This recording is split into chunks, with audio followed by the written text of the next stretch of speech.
السلام علیکم ورحمۃ اللہ وبرکاتہ۔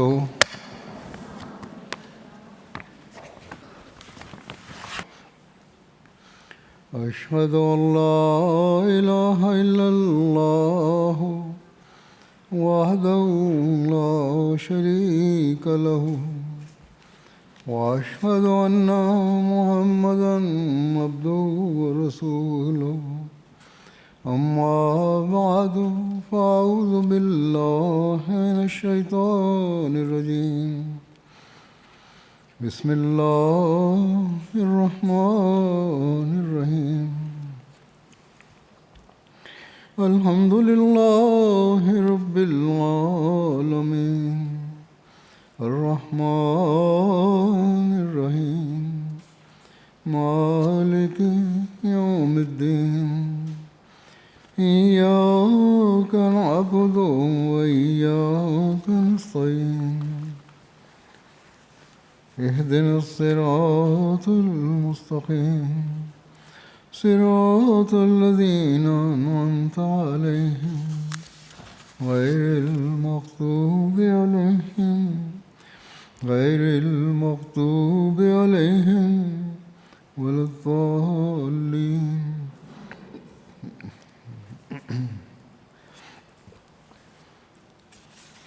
آج آپ لوگ یہ جلسہ سالانہ جرمنی میں شمولیت کے لیے جمع ہوئی ہیں۔ اس وقت میں دیکھ رہا ہوں کئی ہزار کی تعداد میں عورتیں وہاں بیٹھی ہیں۔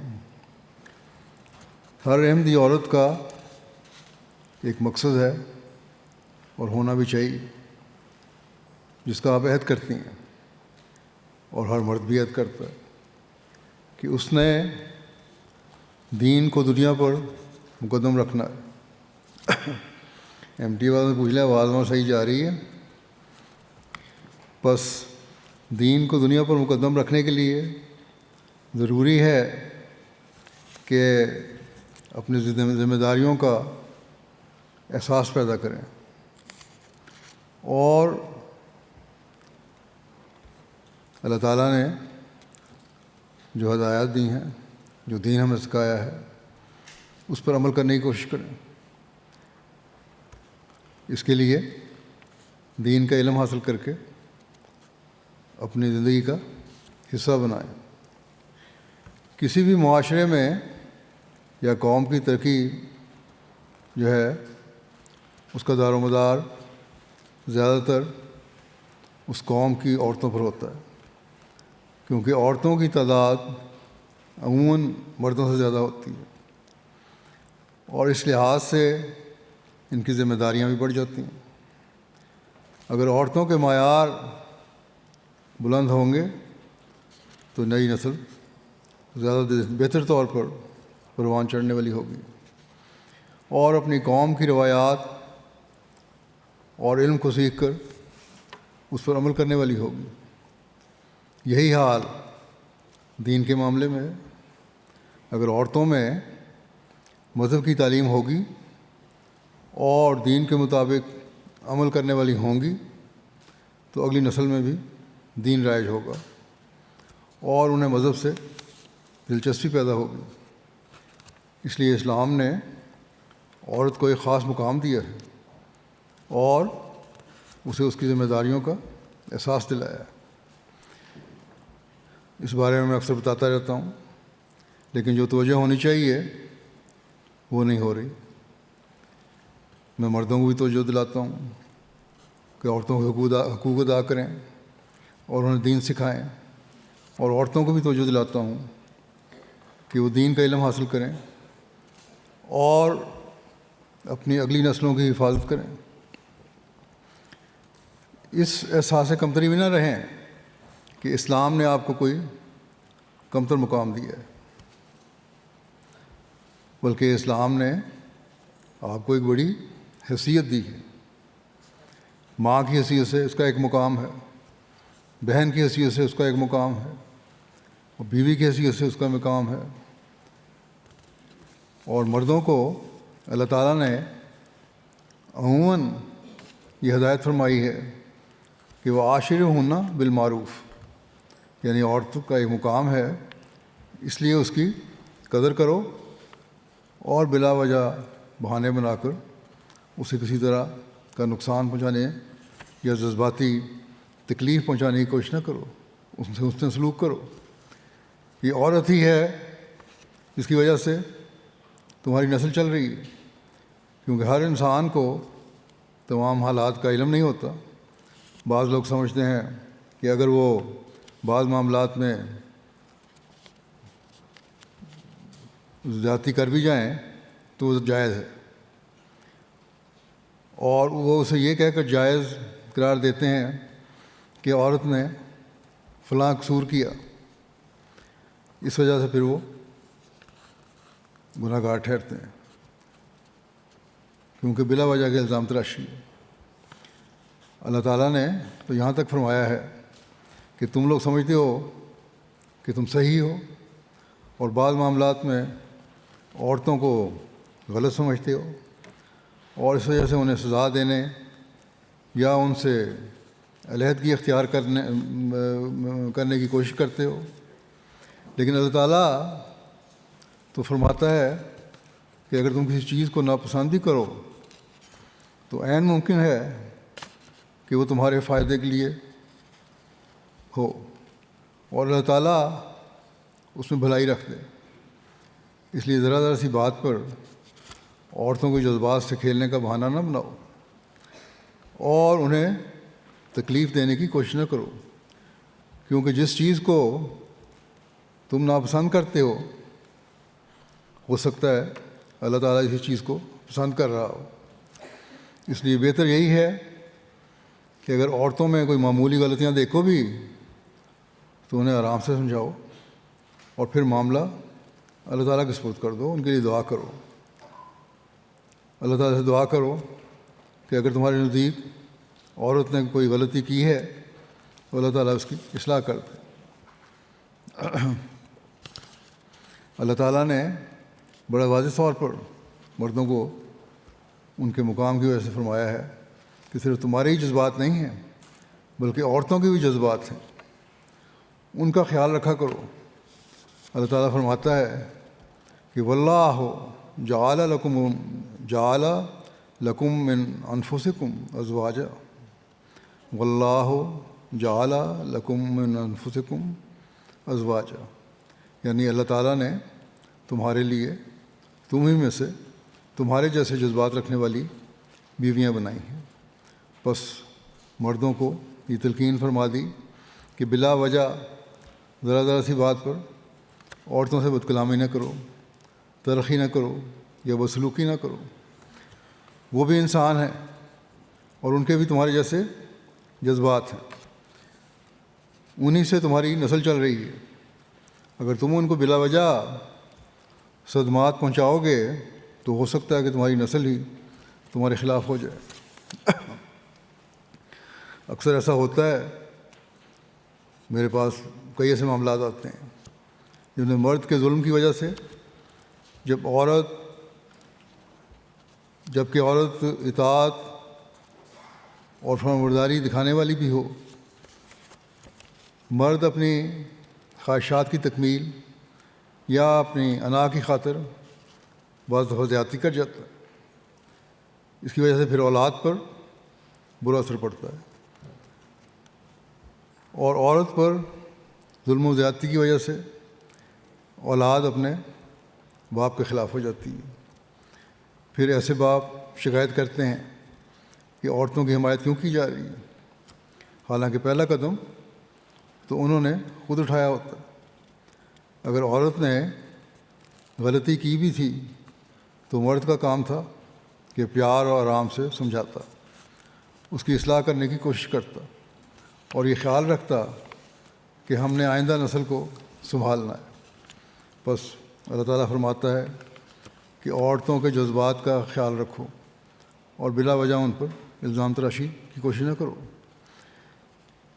اسی طرح یہ نہیں کہ سارا الزام صرف مردوں پر ہی آتا ہے، بعض عورتیں بھی ایسی ہیں جو بلا وجہ شکوے شروع کر دیتی ہیں اور اپنے حق اور جذبات کا بہانہ بنا کر گھروں میں لڑائی ڈال رہی ہوتی ہیں۔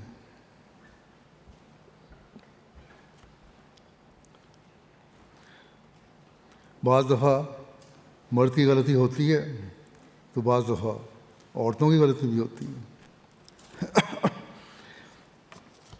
اس لیے اللہ تعالیٰ نے مردوں اور عورتوں دونوں کو فرمایا کہ تم دونوں کے جذبات ہیں جو اللہ تعالیٰ نے اس لیے رکھے ہیں تاکہ ایک دوسرے کی قدر کرو۔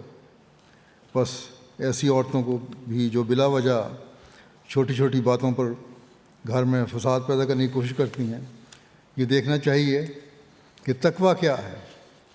اگر وہ دین کو مقدم کرنے کے عہد پر چلتی رہیں گی تو مسائل پیدا نہیں ہوں گے۔ اسی طرح اگر مرد دین کو مقدم کریں گے تو مسائل پیدا نہیں ہوں گے، اور گھر میں ایک حسین اور پاک معاشرہ قائم ہو جائے گا۔ اللہ تعالیٰ یہ بھی فرماتا ہے کہ مرد اور عورت ایک دوسرے کے لباس ہیں، یعنی ایک دوسرے کے رازدار بھی ہیں۔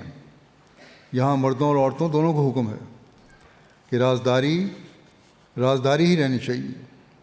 ایسا نہیں ہونا چاہیے کہ کبھی جھگڑا ہو تو ایک دوسرے کی غیر ضروری یا ذاتی باتوں کی تشہیر شروع کر دی جائے۔ بس اس بات کا خیال رکھنا چاہیے۔ اسی طرح خاوند بیوی کے آپس کے اچھے تعلقات کی وجہ سے معاشرے میں بھی ان کا مقام بنا رہتا ہے، کیونکہ وہ ایک دوسرے کے لباس ہیں، ایک دوسرے کی عزت کا خیال رکھتے ہیں، ایک دوسرے کا احترام کرتے ہیں، اور اپنے بچوں کے لیے بھی نمونہ قائم کرتے ہیں، اور معاشرے کے سامنے بھی ایک مثال قائم کرتے ہیں۔ پھر کسی شخص کو نہ عورت پر انگلی اٹھانے کی ضرورت ہوتی ہے اور نہ ہی مرد پر انگلی اٹھانے کی ضرورت ہوتی ہے اگر ایسا ماحول ہو۔ بس یہاں خاوند اور بیوی دونوں کی ذمہ داری ہے کہ اپنی اپنی ذمہ داریوں کو سمجھیں، اور نہ مرد عورت کے جذبات کو ٹھیس پہنچائے، نہ عورت مرد کے جذبات کو ٹھیس پہنچائے۔ اللہ تعالیٰ فرماتا ہے کہ اسی سے تمہاری گھریلو زندگی خوشگوار بنی رہے گی، بلکہ تم اپنی نسلوں کو بھی محفوظ کر لو گے۔ بلکہ قرآن کریم نے تو یہاں تک تعلیم دی ہے کہ اگر کبھی علیحدگی اور طلاق کی صورت پیدا ہو جائے تب بھی ایک دوسرے کی زندگی کی راز کی باتیں جو شادی شدہ زندگی میں ایک دوسرے سے کی تھیں باہر نہیں نکالنی چاہیے اور نہ ہی ظاہر کرنی چاہیے، کیونکہ یہ باتیں راز اور ایمانتیں ہیں۔ ایمانت صرف رقم ہی کی نہیں ہوتی بلکہ یہ باتیں بھی ایمانتیں ہیں۔ اگر تم ایمانت کی حفاظت نہیں کرو گے تو بددیانتی کرنے والے ٹھہرو گے۔ ایسا نہیں ہونا چاہیے کہ جب تمہارے تعلقات اچھے تھے تو ایک دوسرے سے عہد و پیمان بھی کرتے رہے اور حفاظت کا عہد بھی کرتے رہے، اور جب ذرا سی بات پر تعلقات خراب ہوئے تو سب کچھ بھلا دیا۔ اور عموماً یہ باتیں دنیاوی ہوتی ہیں جن کی وجہ سے جھگڑے پیدا ہوتے ہیں، جو معاشرے میں عموماً سامنے آتی ہیں۔ بہت کم ایسا ہوتا ہے کہ ان کی بنیاد دینی باتوں پر ہو۔ تو اللہ تعالیٰ نے مردوں کو ہدایت فرمائی کہ تم ایسی باتیں ظاہر نہ کرو جو عورتوں کی راز کی باتیں ہیں۔ اسی طرح عورتوں کو بھی فرمایا کہ تم بھی ظاہر نہ کرو، کیونکہ تم ایک دوسرے کے لباس ہو، اور اگر ایسا ہوگا کہ ایک دوسرے کا خیال رکھو گے تو ایک حسین معاشرہ قائم ہوگا۔ آج کل ہم دنیا داری میں پڑھ کر ان باتوں کو بھول رہے ہیں کہ اپنی گھریلو ذمہ داریوں کو کس طرح نبھانا ہے۔ بعض اچھے بھلے پڑھے لکھے اور دین کا علم رکھنے والے لوگ بھی ایسے ہیں جن کے گھر اس لیے ٹوٹ رہے ہوتے ہیں کہ نہ عورت میں صبر ہے اور نہ مرد میں۔ دنیا کی طرف زیادہ توجہ ہو گئی ہے اور دین کی طرف کم۔ جب دین کی طرف توجہ کم ہو اور انسان اللہ تعالیٰ کے احکامات کو یاد نہ رکھے تو پھر ایسے حالات پیدا ہوتے ہیں کہ گھروں میں مسائل اور رشتوں میں دراڑیں پیدا ہونا شروع ہو جاتی ہیں۔ اس سے صرف وہ خود ہی متاثر نہیں ہوتے بلکہ اولادیں بھی متاثر ہو رہی ہوتی ہیں۔ بس اللہ تعالیٰ نے عورت اور مرد دونوں کے حقوق و فرائض بتائے ہیں، ایک دوسرے کی ذمہ داریاں ہیں، اپنے گھر کی اور اپنی اولاد کی ذمہ داریاں ادا کرنا ان کے فرائض میں شامل ہے۔ اولادوں کے بھی ان پر حق ہیں، خامتوں کے بھی ان پر حق ہیں، بیویوں کے بھی ایک دوسرے پر حق ہیں۔ بس ان باتوں کا یعنی کہ بیویوں کے بھی خامدوں پر حق ہیں، بس ان باتوں کو سامنے رکھنا چاہیے، اور جب ایسا ہوگا تو ایک خوبصورت اور حسین معاشرہ قائم ہوگا۔ جیسا کہ میں نے کہا، اللہ تعالیٰ نے نکاح کے خطبے میں بہت ساری ذمہ داریوں کی طرف توجہ دلائی اور بار بار یہ تلقین کی ہے کہ تقویٰ پر قائم رہو، اور جب تقویٰ پر قائم رہو گے تو ان باتوں پر عمل کر سکو گے جن کا حکم دیا اللہ تعالیٰ نے۔ اللہ تعالیٰ نے فرمایا کہ ایک دوسرے کے رحمی رشتوں کا خیال رکھو۔ بہت سارے مسائل سامنے آتے ہیں جب خامد بیوی کو کہہ دیتا ہے کہ تم اپنے گھر والوں سے تعلق نہیں رکھو گی، یا بیوی اس بات پر ناراض ہو جاتی ہے کہ میں خامد کے گھر والوں سے تعلق نہیں رکھوں گی، مجھے کیوں کہا جا رہا ہے تعلق کا۔ یہ ایسی چیزیں ہیں جن سے اللہ تعالیٰ نے منع فرمایا، اسی لیے نکاح کے شروع میں ہی فرما دیا کہ اگر تم لوگوں نے رشتے قائم کرنے ہیں تو رحمی رشتوں کا بھی خیال رکھو۔ اسی طرح فرمایا کہ سچ پر قائم رہو، کیونکہ سچ پر قائم رہو گے تو آپس کے تعلقات کو صحیح طور پر ادا کر سکو گے، اور سچ پر قائم ہو کر ہی اپنی نسلوں کی تربیت بھی کر سکتے ہو اور انہیں معاشرے کا ایک مفید وجود بھی بنا سکتے ہو۔ خاوند بیوی کے بہت سے جھگڑے ہیں اس لیے ہو رہے ہوتے ہیں کہ وہ بے اعتمادی کا شکار ہوتے ہیں۔ ایک شکایت کر رہا ہوتا ہے کہ دوسرے کو سچ بولنے کی عادت نہیں ہے، اور دوسرا بھی یہی شکایت کرتا ہے کہ اسے سچ بولنے کی عادت نہیں ہے۔ یوں الزام تراشیاں شروع ہو جاتی ہیں، اور یہ چیزیں جماعت میں بھی بڑھ رہی ہیں۔ اب یہ کسی طرح بھی مناسب نہیں، اور اس کا نقصان آئندہ نسلوں کو ہوگا۔ اس لیے ابھی سے اس طرف توجہ دینی چاہیے۔ میں بار بار اس طرف توجہ دلاتا رہتا ہوں کہ اگر آپ نے اپنی نسلوں کو سنبھالنا ہے اور اپنی دنیا و آخرت کو سنبھالنا ہے تو اس عہد کو پورا کرنا ہوگا کہ ہم دین کو دنیا پر مقدم رکھنے والی ہیں۔ دین کو مقدم رکھنے والے تو وہی ہوتے ہیں جو اللہ تعالیٰ کے احکامات پر عمل کرنے والے ہوں، اور دونوں کی کوشش ہونی چاہیے کہ احکامات پر عمل کرتے ہوئے اللہ تعالیٰ کی رضا حاصل کریں۔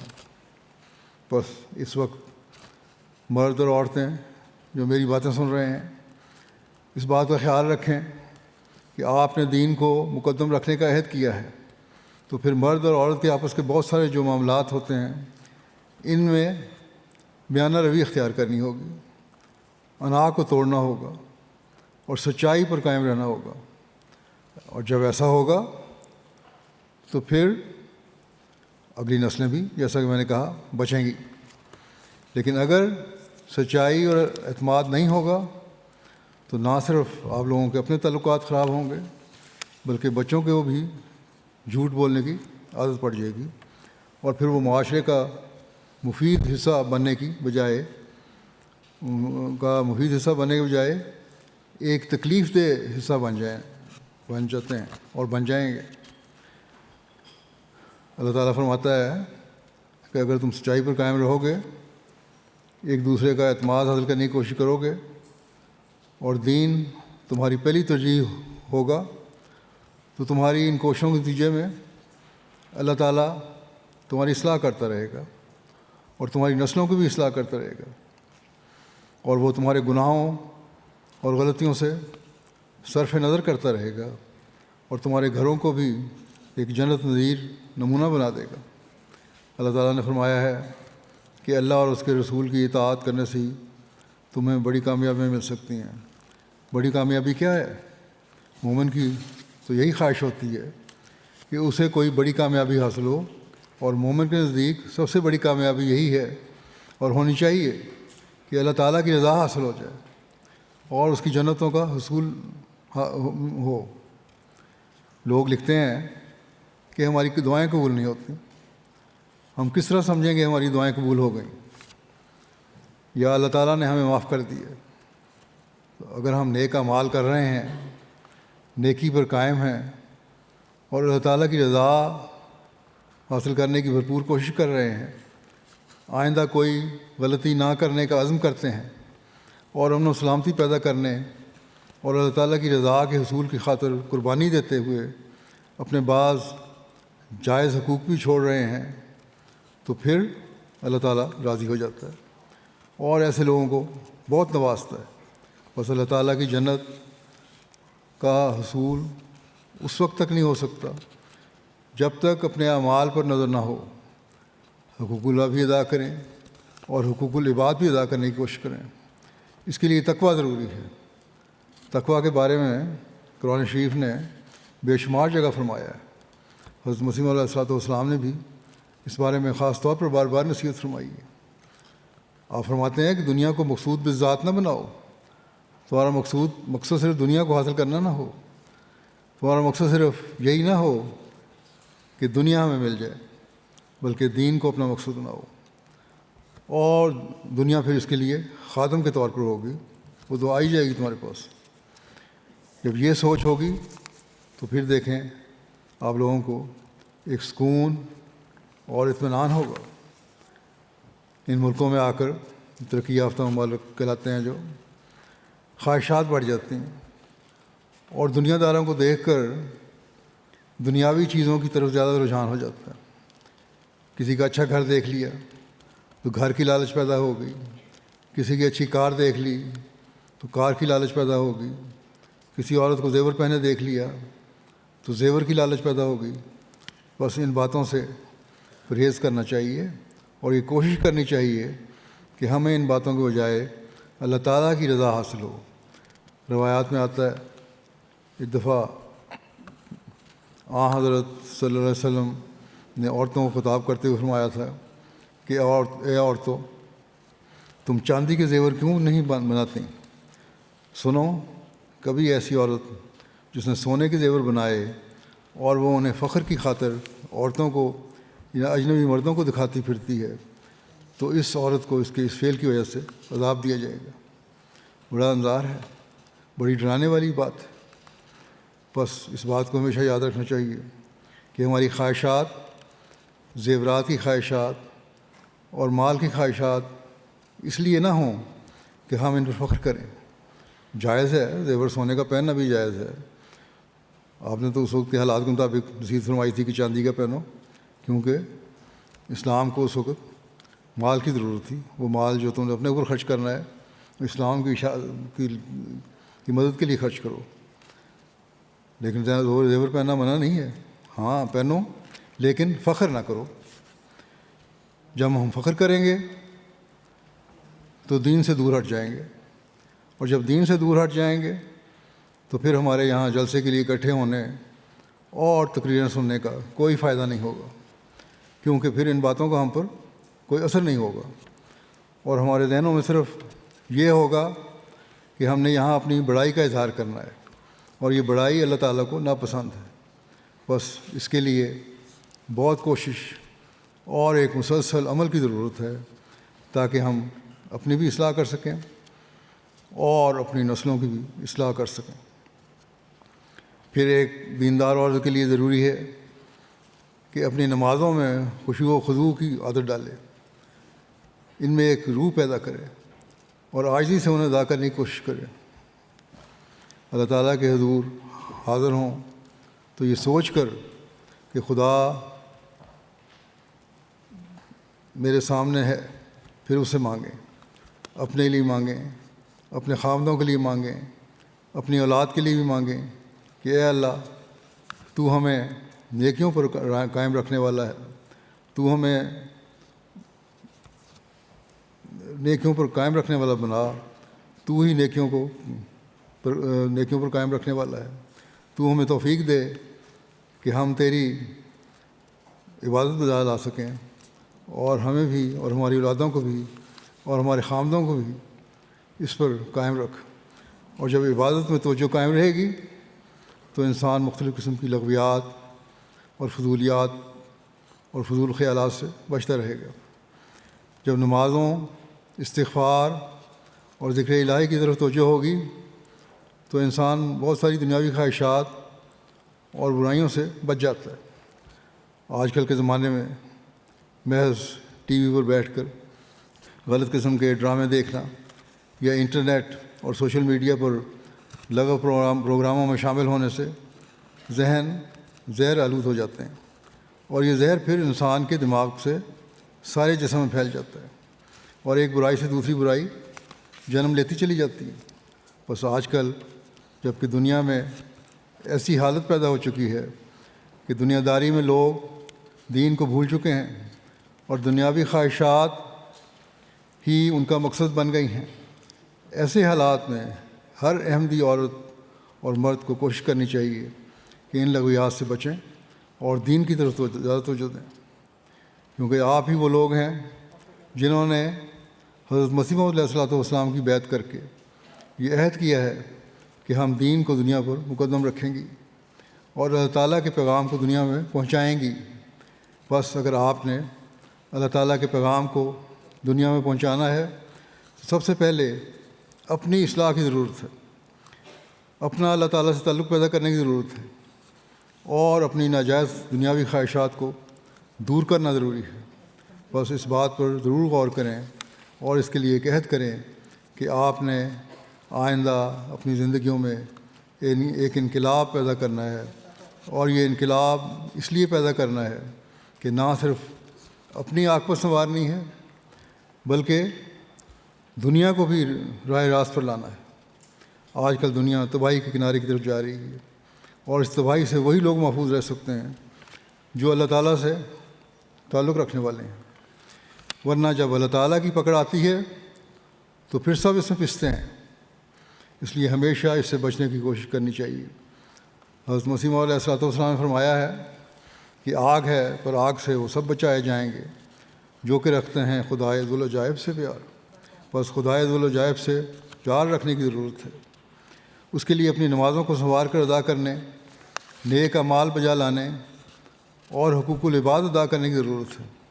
خاوند کو بیوی کا اور بیوی کو خاوند کا حق ادا کرنے کی ضرورت ہے، بچوں کا حق ادا کرنے اور اپنے گھروں کو ایک نیک اور پاک معاشرہ بنانے کی ضرورت ہے۔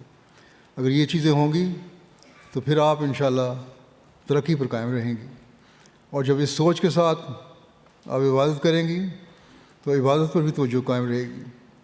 بہت سے لوگ سوال کرتے ہیں کہ توجہ کس طرح قائم رکھیں؟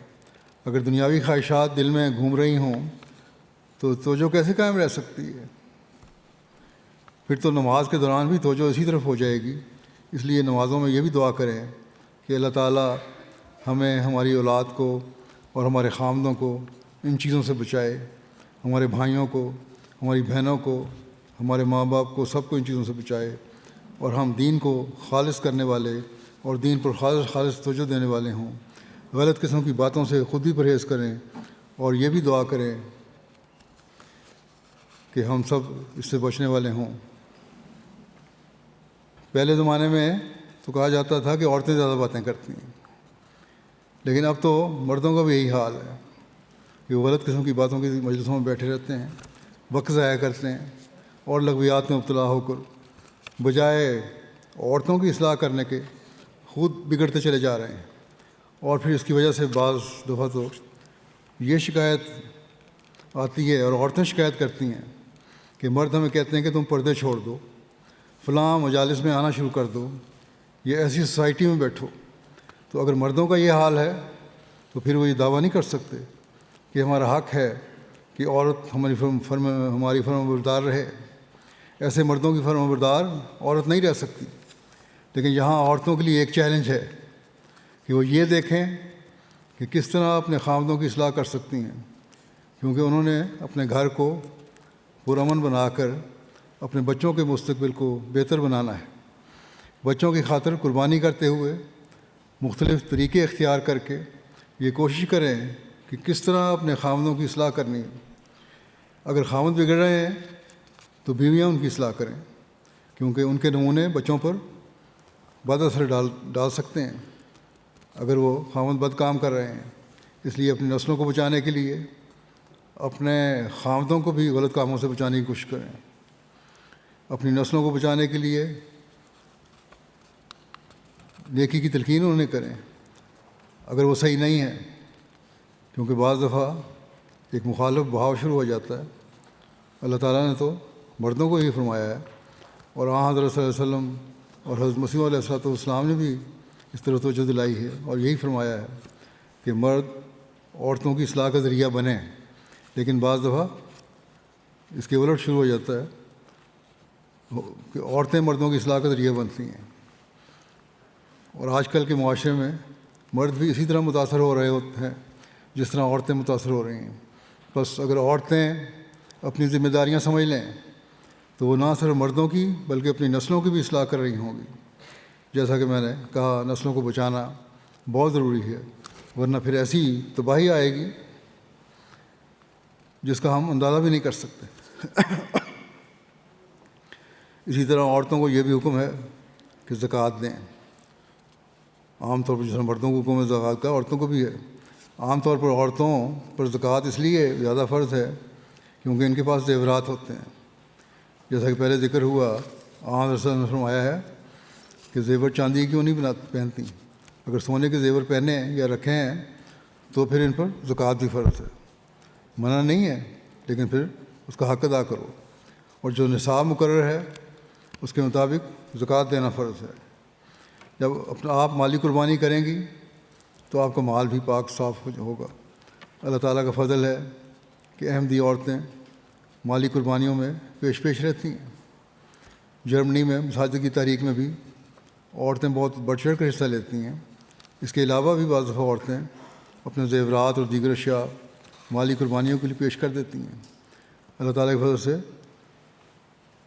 یہ روح بہت سی عورتوں میں قائم ہے، لیکن ساتھ ہی یہ فکر بھی ہے کہ اب دنیا داری میں بھی بہت ساری عورتیں بڑھتی چلی جا رہی ہیں، اور اگر یہ بڑھتی گئیں تو کہیں ایسا نہ ہو کہ دینی روح کم ہو جائے، دنیا داری اور دکھاوا زیادہ ہو جائے، اور پھر جیسا کہ حضرت صلی اللہ علیہ وسلم نے فرمایا، ایسے لوگ اور ایسی عورتیں بڑے گناہوں میں مبتلا ہو جائیں۔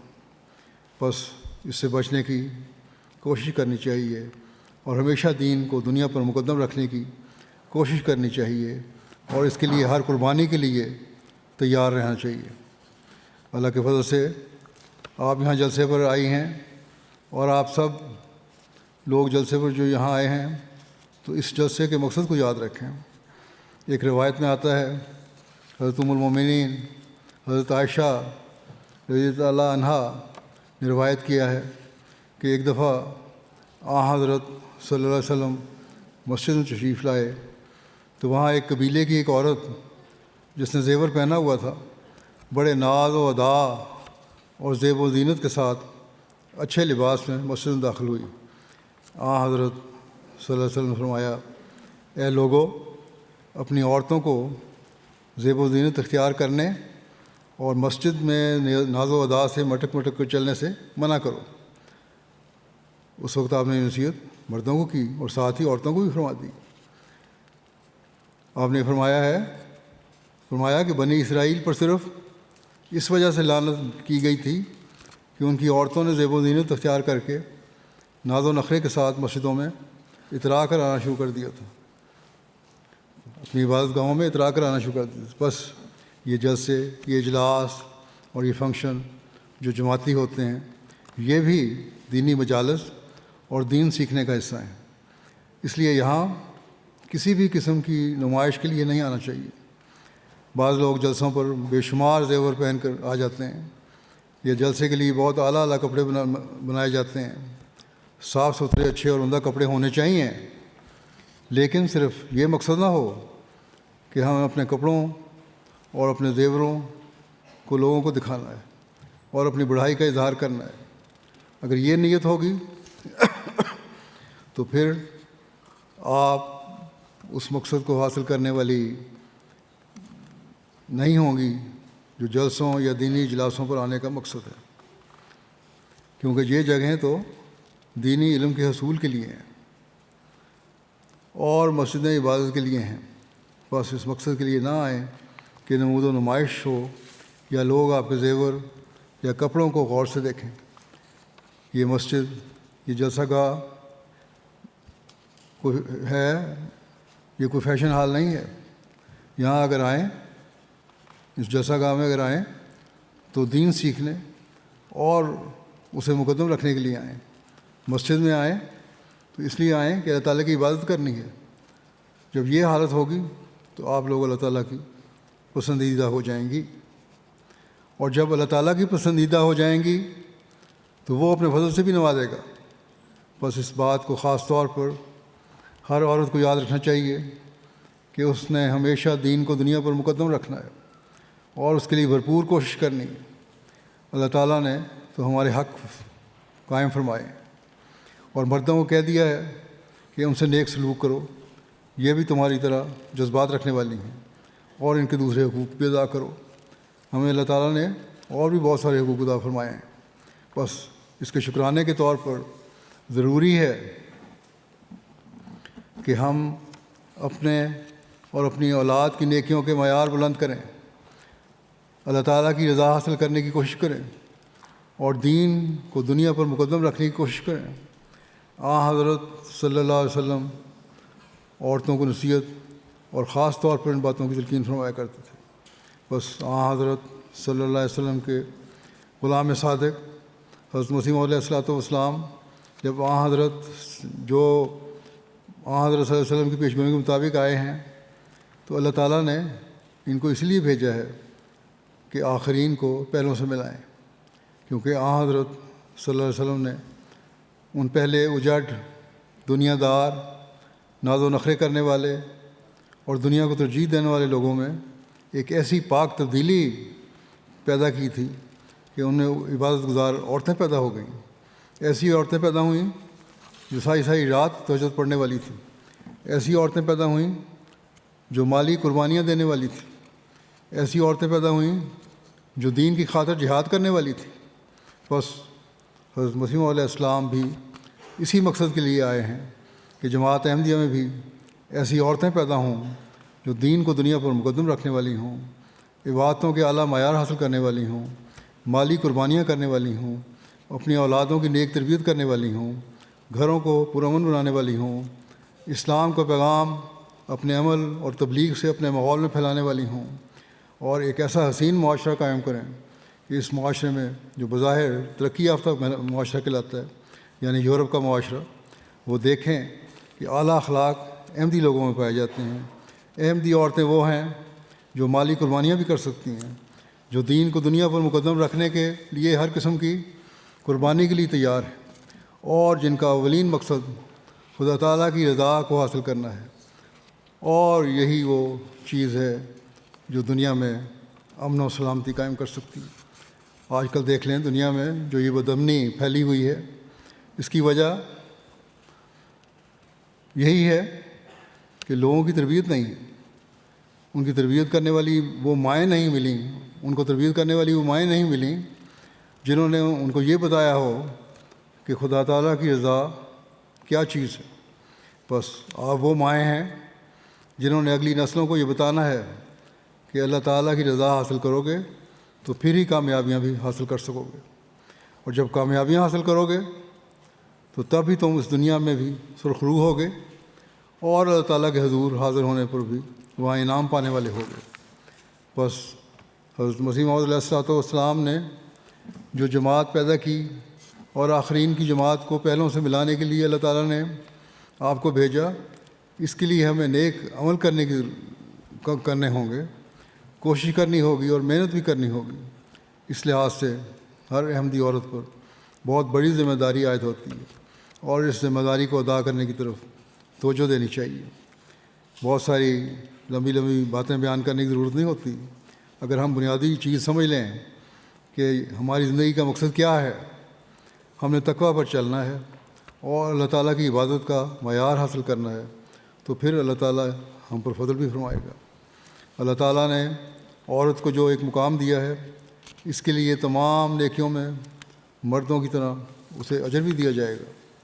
جس طرح مردوں کا اجر ہے اسی طرح عورتوں کا بھی اجر ہے، جیسا کہ میں نے پہلے بھی بیان کیا تھا کہ اللہ تعالیٰ نے فرمایا کہ جس طرح مردوں کے جذبات ہیں اسی طرح عورتوں کے بھی جذبات ہیں، پھر اسی طرح اور بھی بہت سارے حقوق ہیں، اس لیے اس بات کو یاد رکھیں۔ اور اللہ تعالیٰ نے فرمایا کہ جو اجر نیکیوں کو مردوں کو ملتا ہے وہی عورتوں کو بھی ملتا ہے۔ بعض ایسی باتیں بھی ہیں جن کے زیر اثر ہماری لڑکیاں اور عورتیں آ جاتی ہیں، مثلا پردے یا حیا دار لباس کا معاملہ ہے۔ ایک عرب عورت نے مجھے لکھا، اسے ایک عیسائی لامذہب عورت نے کہا کہ میں تمہارے ساتھ کس طرح شامل ہو سکتی ہوں تمہارے مذہب میں، جب کہ تم عورتوں کو آزادی نہیں دیتی اور پردے اور حیا دار لباس کی باتیں کرتی ہو۔ کہتی ہیں کہ میں نے اسے سمجھایا بھی کہ کیا مقصد ہے اس کا۔ بہرحال ہم نے ان لوگوں کو سمجھانا ہے کہ جس چیز کو تم لوگ آزادی سمجھتے ہو وہ ہمارے نزدیک بے حیائی ہے، اور اس سے برائیاں پیدا ہوتی ہیں جس کے نتائج بھی آج کل ظاہر ہو رہے ہیں۔ میں نے یو کے جلسے میں بھی یہی بتایا تھا عورتوں کی تقریر میں کہ کس طرح آپ لوگوں نے اپنی حیا کو قائم رکھنا ہے۔ حضرت مسیح علیہ الصلوۃ والسلام نے فرمایا کہ پردے پر اعتراض کیا جاتا ہے، لیکن پردہ کوئی جیل خانہ نہیں ہے، یہ تو ایک ایسی روک بنائی گئی ہے تاکہ ٹھوکر سے بچیں اور برائیاں پیدا نہ ہوں، کیونکہ جب غیر مرد اور عورت بے محابہ اور بلا تعامل ملتے ہیں تو پھر جذبات نفس ٹھوکر کھا سکتے ہیں اور برائیاں بھی پیدا ہو سکتی ہیں۔ بس ایک نیک اور پاکیزہ ماحول قائم کرنے کے لیے ضروری ہے کہ ہماری سوچیں بھی نیک اور پاکیزہ ہوں، اور اس کے لیے ضروری ہے کہ ایسے اعمال کیے جائیں جن سے ان ٹھوکروں کے امکانات باقی نہ رہیں۔ اللہ تعالیٰ نے بے شمار نصیحتیں فرمائی ہیں کہ اپنے فروج کی حفاظت کرو، اپنے ایمانتوں کی حفاظت کرو، اپنے عہدوں کا پاس رکھو۔ یہ باتیں عورتوں اور مردوں دونوں سے کہی ہیں تاکہ ایک پاک معاشرہ قائم ہو۔ میں پہلے بھی کہہ چکا ہوں کہ سب تقوی پر چلنے والے ہو جائیں تو تبھی یہ حاصل ہو سکتا ہے۔ اللہ تعالیٰ کرے کہ ہم ایک ایسا معاشرہ قائم کر لیں جو تقوی پر چلنے والا ہو، پاک معاشرہ ہو اور اللہ تعالیٰ کی نعمتوں کو حاصل کرنے والا ہو۔ جو اس طرح کوشش کر کے اللہ تعالیٰ کی نعمت کو حاصل کریں گے، اللہ تعالیٰ انہیں ضرور اجر سے نوازتا ہے۔ حضرت مسیح علیہ الصلوۃ والسلام نے فرمایا ہے کہ اللہ تعالیٰ فرماتا ہے کہ جو شخص اللہ تعالیٰ سے ڈرتا رہے گا، اس کو اللہ تعالیٰ ایسے طور سے رزق پہنچائے گا کہ اسے معلوم بھی نہ ہوگا کہ کہاں سے آیا ہے۔ اس آیت کہ من یتق اللہ یجعل لہ مخرجا، من یتق اللہ یجعل لہ مخرجا ویرزقہ من حیث لا یحتسب۔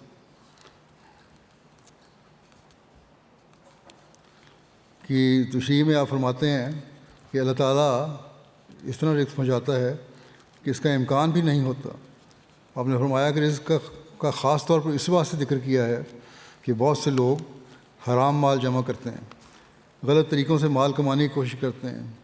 اگر وہ خدا تعالیٰ کے حکموں پر عمل کریں، تقویٰ سے کام لیں، تو خدا تعالیٰ خود ان کو رزق پہنچا دے گا۔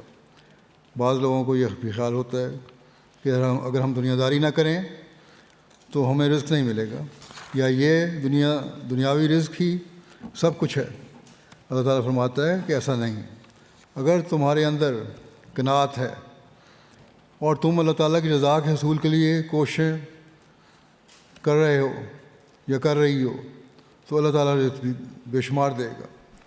اسی طرح آپ فرماتے ہیں کہ اللہ تعالیٰ فرماتا ہے کہ وَهُوَ يَتَوَلَّى الصَّالِحِينَ، کہ جس طرح ماں بچے کی متولی ہوتی ہے، اسی طرح اللہ تعالیٰ فرماتا ہے کہ میں صالحین کا متکفل ہوتا ہوں۔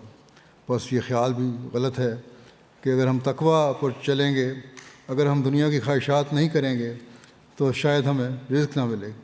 اللہ تعالیٰ رزق بھی دیتا ہے اور ہماری حفاظت بھی کرتا ہے۔ اس لیے اللہ تعالیٰ نے ہمیں یہ دعا سکھائی ہے کہ ایاک نعبد و ایاک نستعین، یہ دعا کیا کرو کہ اے اللہ ہم تیری عبادت کرتے ہیں اور کرنا چاہتے ہیں اور تجھ سے ہی مدد مانگتے ہیں کہ ہم عبادت کرنے کا حق ادا کرنے والے بھی ہوں۔ بس جب اس طرح دعائیں کریں گی اور اللہ تعالیٰ سے مانگیں گی تو یقین اللہ تعالیٰ بہت فضل کرنے والا ہے۔ وہ آپ کے رزقوں میں بھی کشائش پیدا کرے گا، آپ کی اولاد میں بھی برکت ڈالے گا اور آپ کے گھروں میں بھی برکت ڈالے گا، اور اس سے ایک پاک اور حسین معاشرہ بھی قائم ہوگا۔ اللہ تعالیٰ کرے کہ کہ آپ لوگ اس حسین معاشرے کو قائم کرنے کے لیے، اپنے گھروں کو پرامن بنانے کے لیے، اپنی اولادوں کا مستقبل بہتر کرنے کے لیے اور اللہ تعالیٰ کی رضا حاصل کرنے کے لیے بھرپور کوشش کرنے والی ہوں، اور اس جلسے پر آنے کا جو مقصد ہے اسے پورا کرنے والی ہوں، یعنی دین کو دنیا پر مقدم کرنے کا مقصد اور اللہ تعالیٰ کی رضا حاصل کرنے کا مقصد۔ یہی وہ چیز ہے جو ایک احمدی کا مقصد ہونا چاہیے۔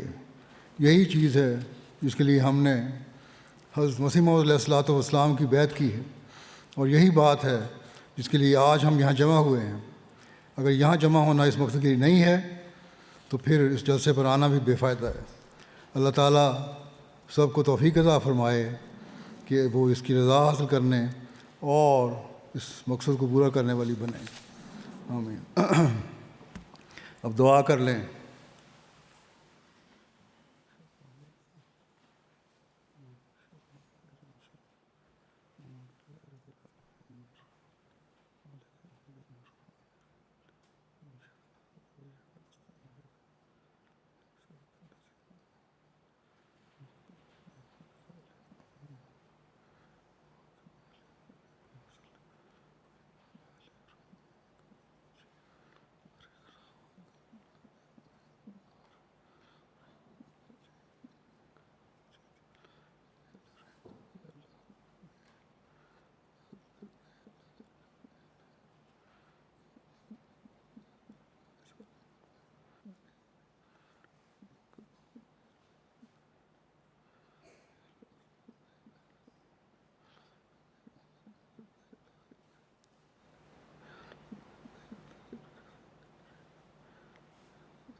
آمین۔